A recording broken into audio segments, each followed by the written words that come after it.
Okay, this drill is called the King of the Ring drill, and this is a leverage competition between two players, and we're going to be able to test each other on our mechanics, okay? So the principles of contact, all the things that we teach in our program. We're going to talk, Mike and I are going to go together. We're going to demonstrate how this drill works and how you can teach your players to do it. We usually like to use a middle, like a yard marker. That'll be the middle cone. So they're spaced 3 yards apart this way, and they're really not a ring, they're more of a rectangle, but you know, approximately 3 yards by 6 yards, 6 cones, 2 players. One coach watching to evaluate and judge the winner. So how it's going to look is this. Mike and I are going to fit up. We want to make sure that we're kind of straddling the line. I don't want to be offset too much. Mike can't crowd the line. We want to be even because that's going to be used to judge the winner here. We're going to start off with one hand. Each of us has a hand on the breastplate and one on the shoulder, so we're neutral.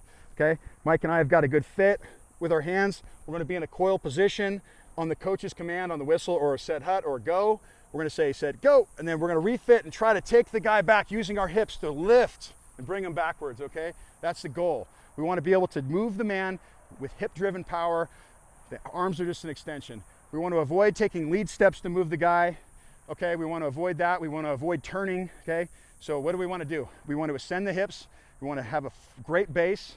We want to stay square. We want to play long. All the principles of contact that you found in the blast principles, and the couple ways that we're going to win. The way we're going to win is we're going to move the other guy back, or he loses if he falls or if he turns. So here's how this looks. He's going to see it a lot. So I'm going to be the player that loses. Mike's going to push on me. He's going to give me some pressure through hip-driven lift.